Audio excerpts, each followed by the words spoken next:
Hey, brain friends. If you want to keep the mic on and support, go to aphasiaadvocates.com and get some merch. aphasiaadvocates.com. Welcome to Brain Friends, where two neuro nerds talk all things aphasia, language recovery, culture, and community. I am Dr. Dictrina Celeste Gatson, a clinical speech-language pathologist and neuroscientist. And I am Angie Cawthorn, stroke survivor and aphasia advocate. Welcome to our show. Welcome to Brain Friends. We want to thank all of our listeners for downloading the podcast. We appreciate everyone listening, so please tell a friend to tell a friend that we are here. And we are.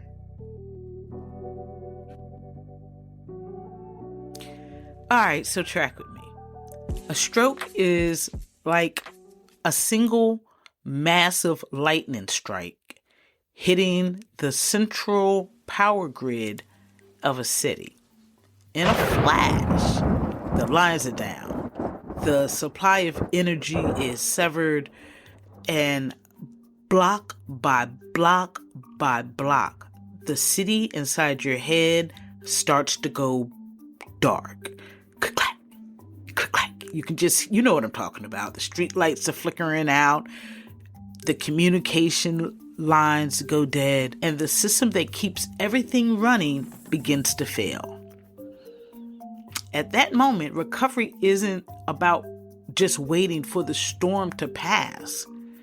It's really about how fast the elite repair crews can get on site and reroute the power before the city takes on irreparable damage and the blackout becomes permanent.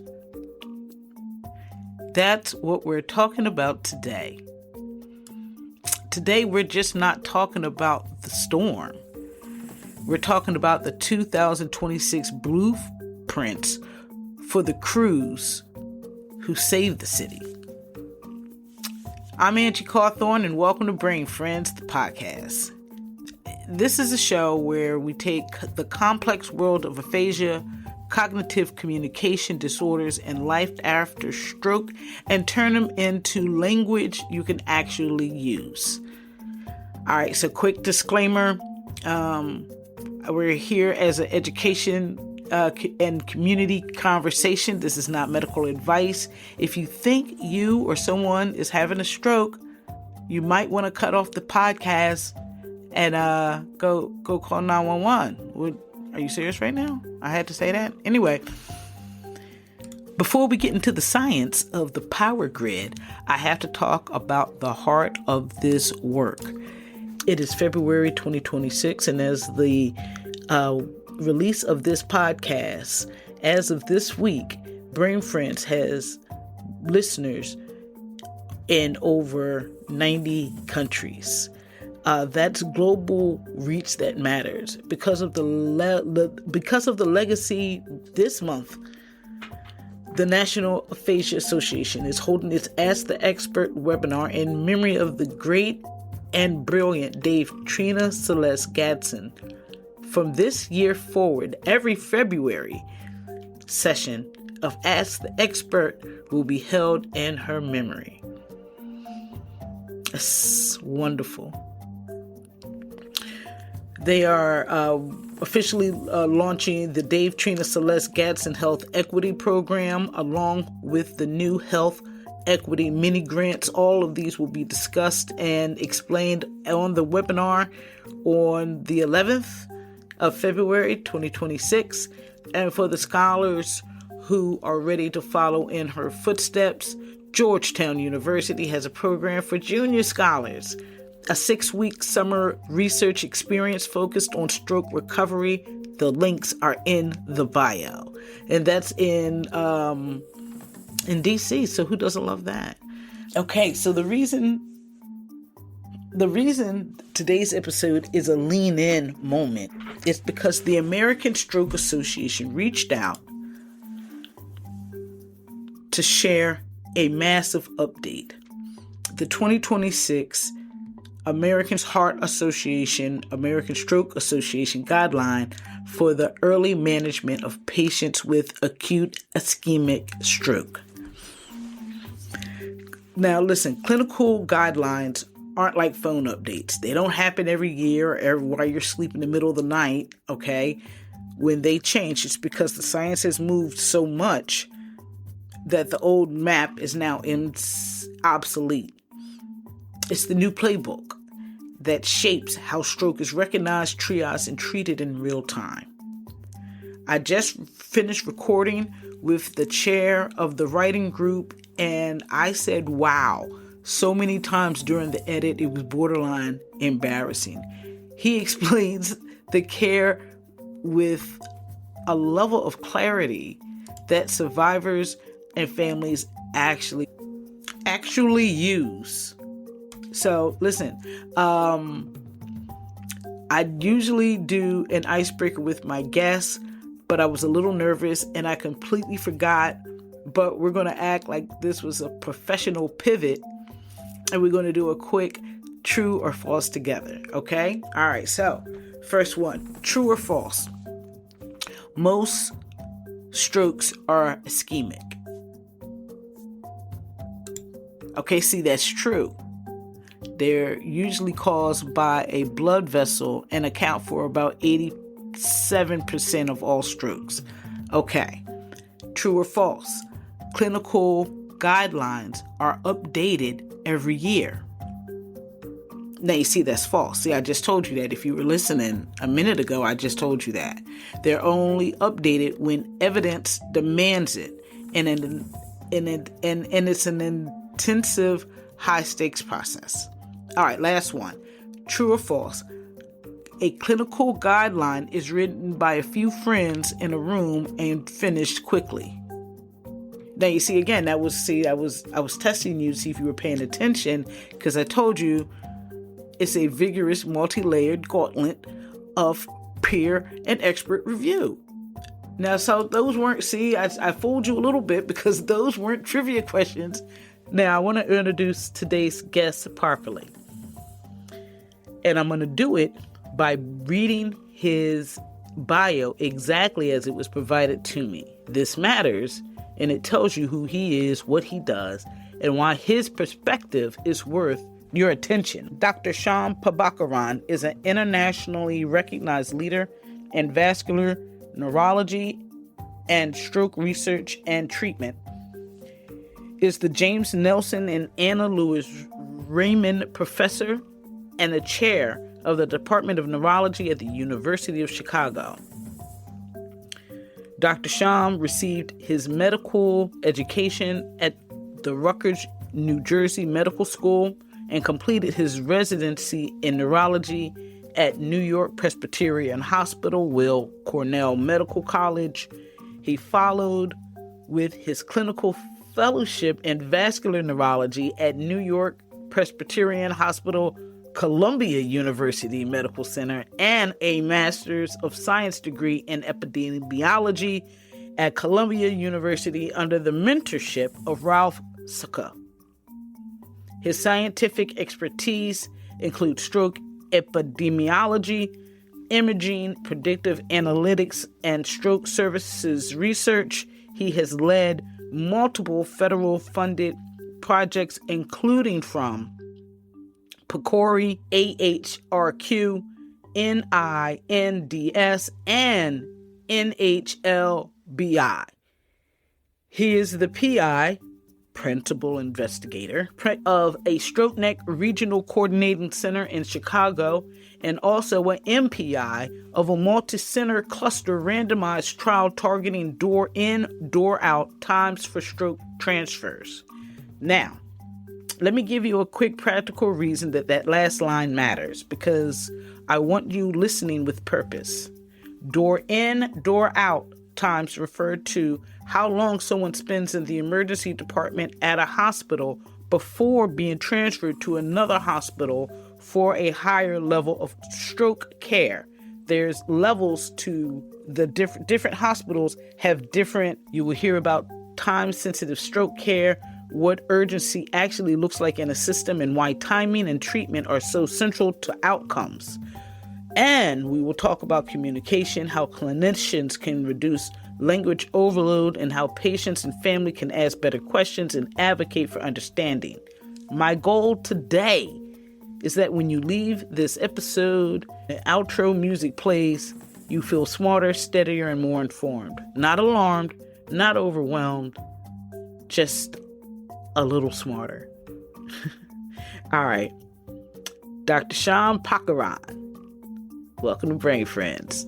For listeners meeting you for the first time, can you share what you do in vascular neurology and what your role was as chair of the writing group for the new guidelines from the American Heart and Stroke Association?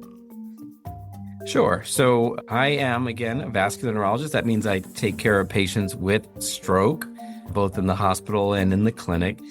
My role and my honor was that I was asked to chair the writing group that we assembled for the 2026 American Heart Association acute ischemic stroke guidelines. That was a 1.5-year process to get us to the publication last week. Wow. So how many people are involved in something like that? This group was over 30 people, not to mention the staff at the AHA also were included and very involved, and not to mention the peer review committee, which is a separate group of 20 or 30 individuals who also helped with reviewing the guidelines and shaping them to their final product. Okay, so when you change a guideline, what is new in these guidelines that was imperative to get the word out on? Yeah, so the key thing here is that stroke care is not static. There's research being done in stroke care every day and every month and every year that passes. There's new science and new studies that inform how we treat patients with acute ischemic stroke. Since the last guidelines, which were published in 2018 and updated in 2019, that has been a long period without a new guideline. And actually, probably upwards of 50 new trials have been completed in that space of time that are impactful and meaningful for what we do in terms of caring for stroke patients, from the very beginning in the pre-hospital stage all the way into the hospital and managing complications from stroke. All of that has been informed by new data. And if we're still relying on the 2018, 2019 guidelines, those are very outdated. So within the research that's being done, you were able to glean some information from that and then change the guidelines. Is that what we're pretty much saying? That's exactly what guideline writing groups are charged to do. They're charged to pull all the new research, read those papers, evaluate the quality of those papers. Are they high quality research studies? Are they not so high quality? And then form recommendations like that you read in those guidelines and give them a level of class of recommendation, strength of recommendation, as well as the evidence behind it. How good is the evidence behind it, the level of evidence? And that is really the job of our experts. Our experts are very much the leaders in their fields and knowledgeable and can analyze a paper and understand what's good about it and what was the weakness of it.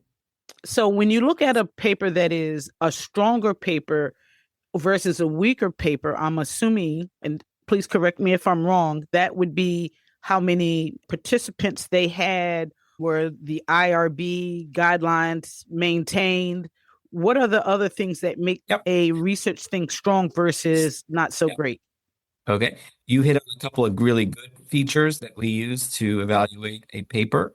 The size and sample size matters, which informs the power of that paper to compare one group versus another. Because sometimes if you have too small of a groups, you can't be certain that there are differences there. Whereas when you have large patient populations, you can be sure that one group is behaving differently than another group. The other thing that really matters is that we have a type of research that is considered the most definitive. That is called a clinical trial or randomized clinical trial. That tends to be the most definitive way of testing option A versus option B, or drug A versus drug B. And we look at that as a type of study that gets the highest weight compared to those that are non-randomized, studies or not even prospective studies, meaning they're observing them over time. Some studies are done retrospectively, looking backwards at data. And so that's how we have a ladder of quality of research. And you mentioned that they're done rigorously with methods and safety and IRB regulations. That's also important, as well as finally the generalizability of the study. Is it only in one population that the study was done, or is it actually generalizable to all of the different types of patients that come and see doctors in hospitals? So we look at all of those things when we think about, is that study a really high quality study? So actually, before I forget, I do have another question. What's the difference between a clinical and a research project, like a clinical versus a research? Okay, so a clinical trial is a type of research that, again, is considered really the most definitive way to test whether something is better than another treatment. And that's because you really have created a way to avoid bias, which is something that often we have when we think, oh, we want to test it in one group versus another, but we actually already were giving the drug to the people we thought it would help and not giving it to the ones that it wouldn't help. And that's not randomized. That's biased. Mm-hmm. So what randomization does, it blinds us from that bias by flipping a coin and allowing a person to be in one group or the other, not determined by me as the doctor who has a bias. So randomized clinical trial is a type of research that's considered the most definitive way to answer a question around what's better than compared to another option. Other types of research could be non-randomized research. So it's still important that sometimes you're observing something in an epidemiological study, which is you follow people over, let's say, a year, and you track how they did. Did they have another stroke? Did they have a poor outcome? Did they pass away? Those are ways to get rates and numbers around how often does that happen? How common is something? That's still really important research. It's just not randomized. It's just observing people over time. From the guideline perspective, what symptoms should prompt an immediate 911 call, even if they're like subtle or they come and go? And when is it appropriate to actually wait and see? Because a lot of times they're like, call right away. Well, then they just send you home. And so now I feel like I've wasted my time. My family's up. It's 3 a.m. because it wasn't severe. They had me waiting in the waiting room for 6 hours. At what point can I make that decision? Good question. I would say that the vast majority of acute sudden symptoms that a person experiences that comes on like lightning, like it's instantaneous. You mentioned earthquake. I've used lightning. I've used words like that indicate that it's, instantaneous. You go from feeling normal to something really not normal. And it's a neurological symptom. Your body is not feeling or working well. And we usually focus on a group of symptoms that are the most common. The acronym FAST is often used to educate the public because the face droop, the arm weakness, and the speech abnormality account for about 80% of stroke presentations. That's going to cover a lot of bases if you could remember FAST.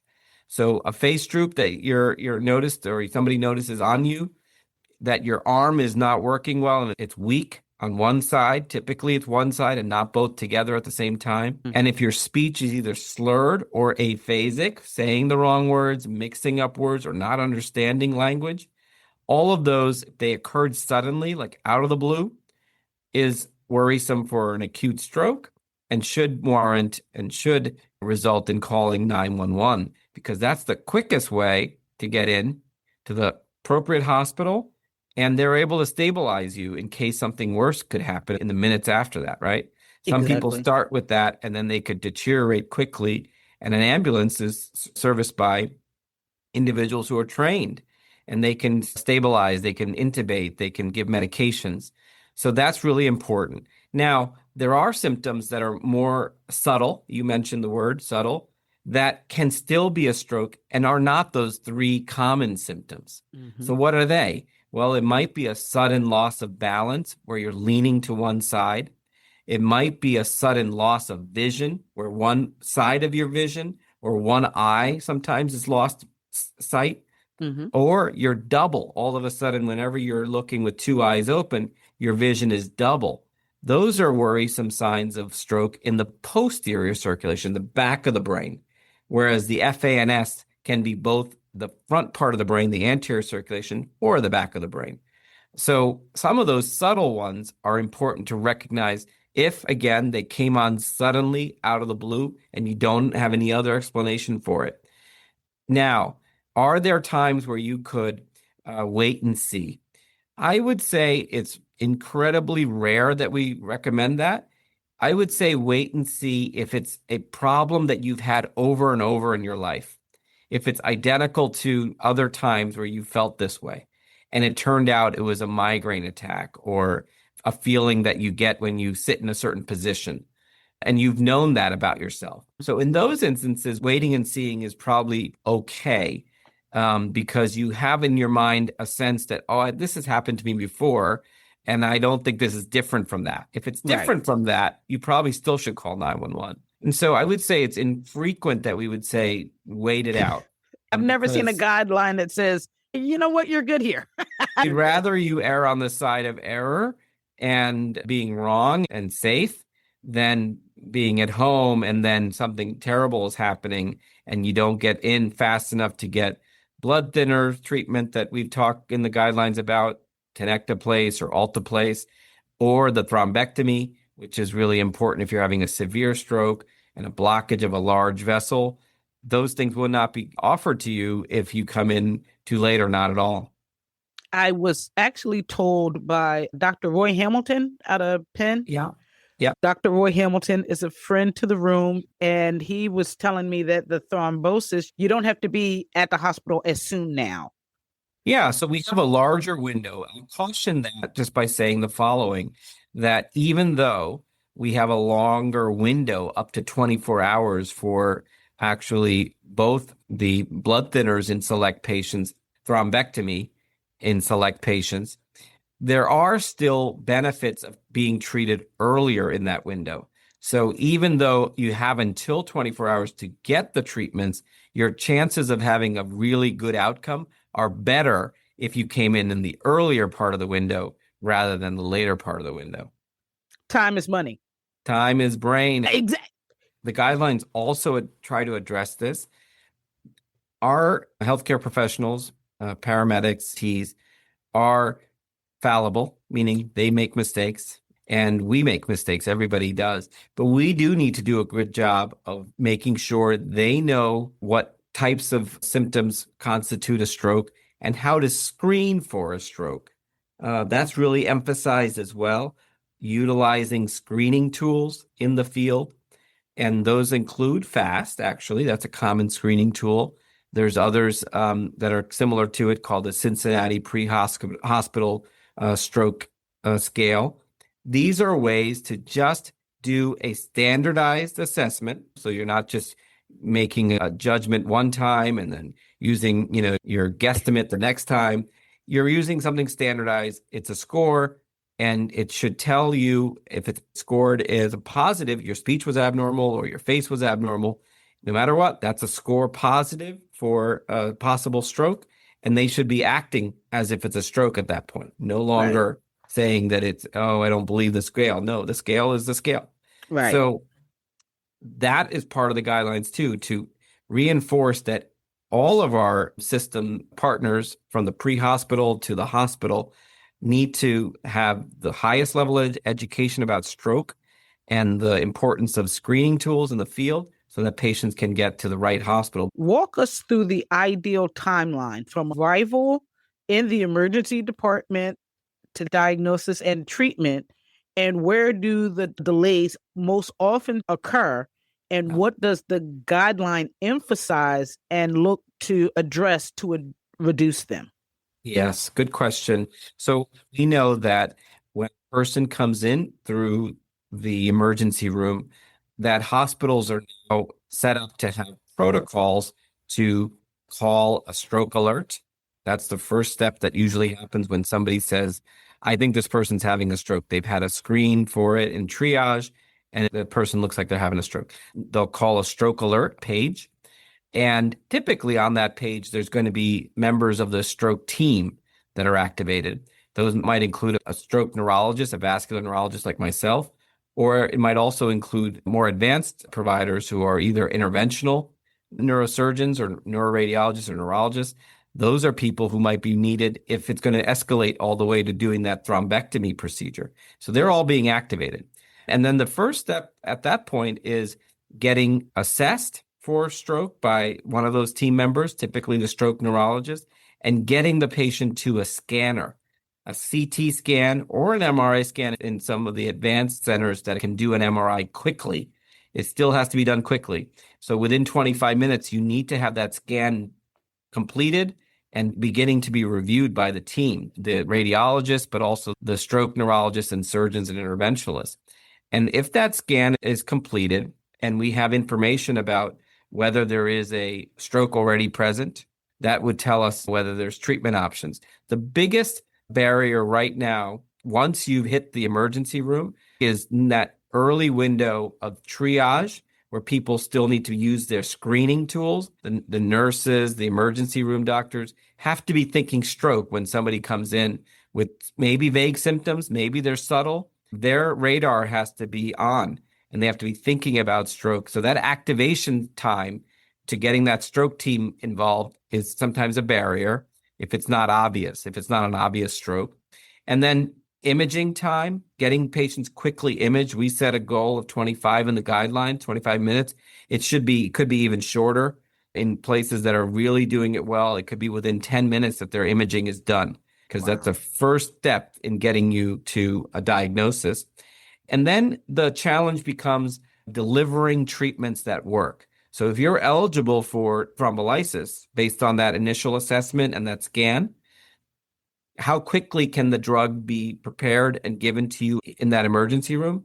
That's processes that we need to improve at many hospitals. That means the pharmacist might need to be called. That means the nurse has to pick up the tenecteplase or the alteplase and mix it. And then somebody has to push it. And there's also ensuring that they're safe to be given because they want to do a checklist of contraindications or reasons they shouldn't get a blood thinner. Right. So they have to do that all very quickly. So those could all add up to time and delays. The next big barrier to treatment and the big problem that a lot of patients face is when they need to have the most advanced treatment for acute ischemic stroke, and that's thrombectomy. Thrombectomy isn't offered at every hospital because it requires a specialized team and equipment.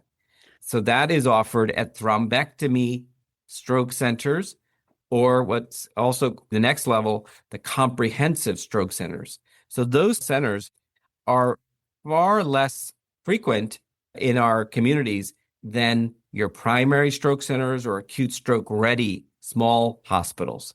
When you're getting taken to a closest stroke center, it may not be a center that has thrombectomy available at that center.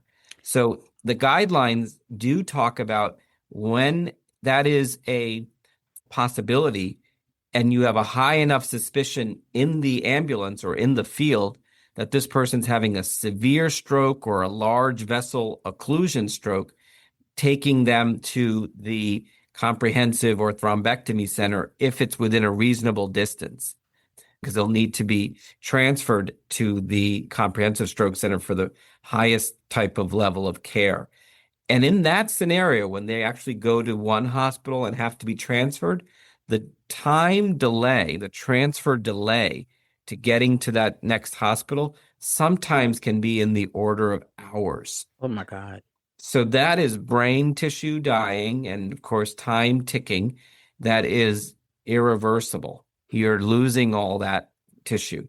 And we know that's a big barrier. So this concept of transfer delay is something we focus on and we talked about in the guidelines, especially as a quality metric to tell hospitals, how do you reduce that? What can you do? One of the metrics that we emphasize in the guidelines is called door in, door out. Oh. It's called DIDO, door in, door out. It is basically the time when you hit the door of your emergency room and the time when you leave the emergency room, the door out, to go to that second hospital where you're going to go for that thrombectomy. We need that to be as short as possible, if you think about it, because you ultimately need to get to that other hospital where they can pull the clot out. So if you can reduce that time to 90 minutes, 60 minutes, those are the kinds of targets that we're going to have to start to look at in our stroke systems of care.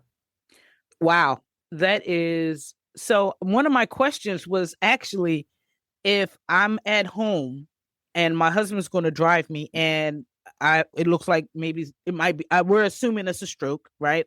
Or even if I'm in the ambulance and I know that this hospital is closer to me, but the hospital across the bridge is actually Penn Medicine in my particular case. Shout out to Penn. So should I take that extra ride to Penn, that extra 20 minutes, or should I go to the closest hospital? And how would I know? So here's again, the challenge. The challenge is to give people the advice that they should just do it on their own with their car or their family or Uber. That can be quite dangerous, because what if you worsen in the car?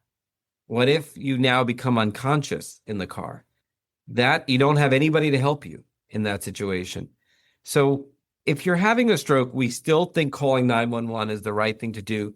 The system that you live in has to set up policies to make that choice that you just mentioned for you, so that if you're calling 911, hopefully in the Penn region, they already have a system in place where they would escalate you to that second hospital, bypassing the first hospital, because they have a screening tool to do that. We do in Chicago.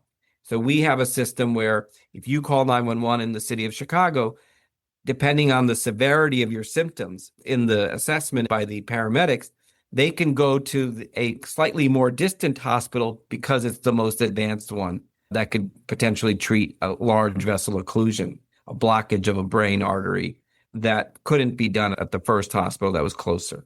So they have a system already set up.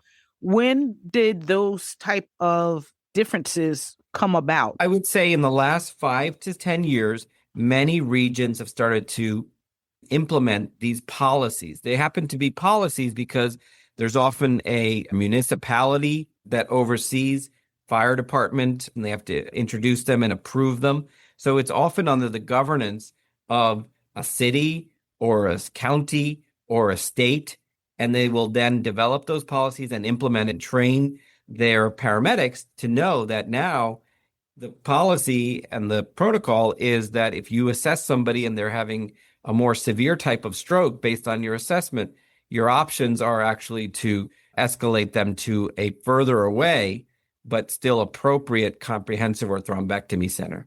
Mm-hmm. There are really great technologies for pulling clots out in the brain. We can actually achieve that now with 90% confidence. Wow. That can be removed. But again, the earlier you can get to that clot, the better. And so we have better technology to get clots out of the brain than ever before, but we need more patients to get to those centers and get to them quickly. Oh, wow. Okay. All right. Actually, within the other questions, I do have one more pediatric question to close. Okay. How often do strokes occur in children?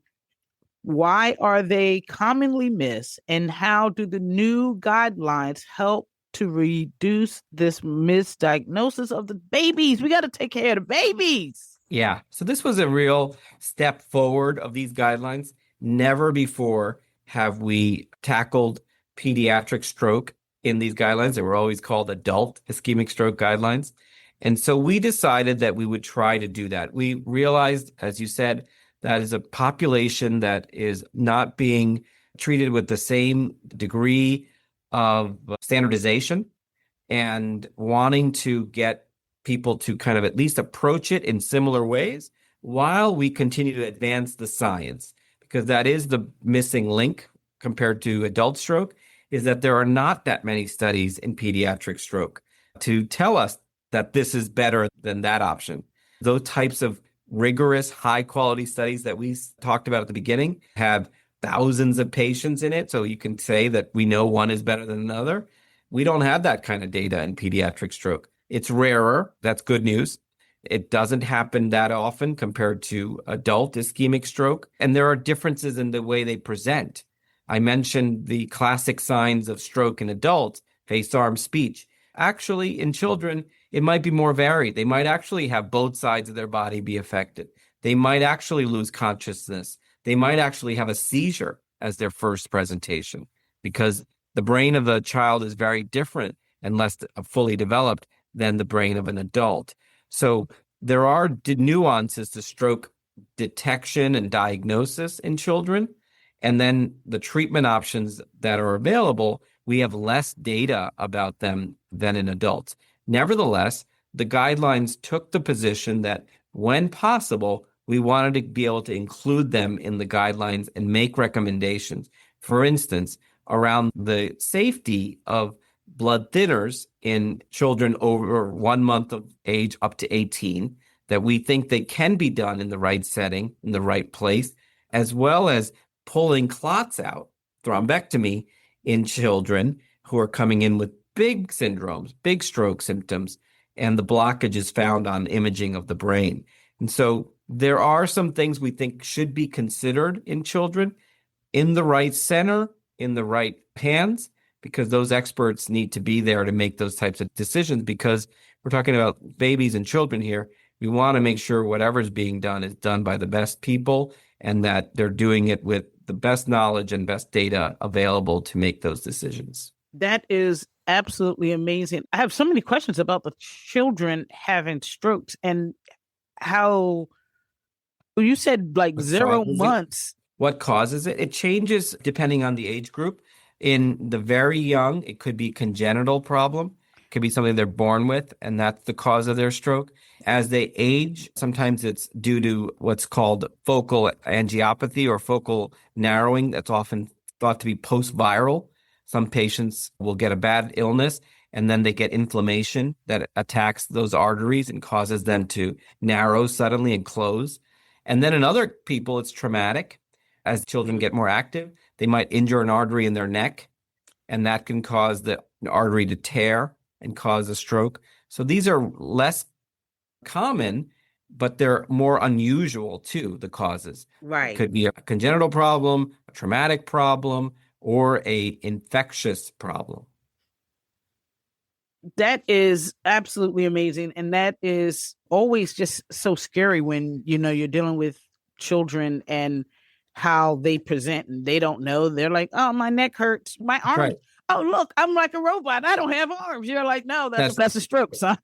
And they'll joke about it, or they won't know what it is. They'll think their bodies is changing. How could they? So I'm going to close with this. We have a smart cookie question that I ask every guest.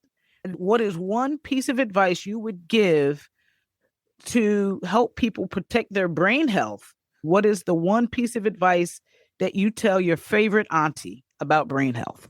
Well, that's a great one. Now, there was a nice recent piece in the New York Times about brain health for the first week of January. I saw that. I contributed to one of the days. And the message I put out there, and I think was well received, was the importance of the midlife control of risk factors. If you aren't aware of them, you should get assessed for. And the most common one in midlife that we need to take care of to avoid cognitive problems later in life is blood pressure. Blood pressure control. So the blood pressure is doing damage to organs when it's very high and untreated. And it can do it silently, meaning you don't notice it's doing this damage because it's just a number to you and you're not feeling anything. There's no symptoms until there are. So my message to people is know your risk factors in midlife, early life, so that you're seeing your doctor and you're checking your blood pressure, for instance, or checking lab work to understand if you're diabetic. Start controlling those risk factors with either diet, exercise, or medications if needed, and really take a proactive role in midlife. Because if you don't do it then, and you wait and wait and wait, either something bad happens to you or the damage is already done and you're cognitively and your brain health is impaired later on in life. what is midlife? What numbers are we talking? Say 40 to 50. Okay. So when you've grown up, you're right. Right. When you're worried about your credit score and that these loans are prospering a little bit. No, I get it. You're a big boy or girl. You know that you have to take care of other people and your health matters. It's an important message. We need more people to take their health as seriously as they can. We need to help people get access to primary care doctors, access and affordable medicines. This is all part of it, is that we need to solve for those problems, because otherwise we're really setting people up for bad health in their older years. Dr. P, I thank you so much for joining me today. The guidelines are available on the American Stroke and Heart Association website. I thank you for your time. Of course, again, I want this to be focused on the guidelines and getting people most educated as they can be about what the importance of these guidelines are. I appreciate you so much. Take care, Angie. Thank you so much. Bye. All right, bye-bye. This was a good episode. See, I told y'all want to learn something. Absolutely. Absolutely. Dr. P, thank you for joining me and for breaking down a highly technical guideline in a way that the public can actually use and understand. And that absolutely matters. It really matters.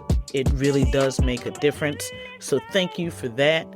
And to the American Stroke Association, I want to give a shout out to the team that made this conversation happen. Thank you for your coordination and your support and your commitment to public education. This is what it looks like when science leaves the page and reaches the people it's meant to serve. So thank you for listening to this episode of Brain Friends.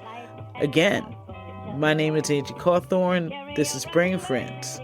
So until next time, take care of your brain, take care of your body, and take care of each other. Peace, y'all.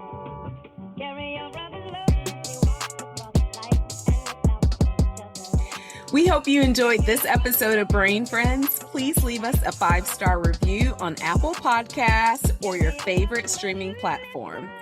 Also, make sure you subscribe to our YouTube channel. Brain Friends, the podcast. I'm so extra.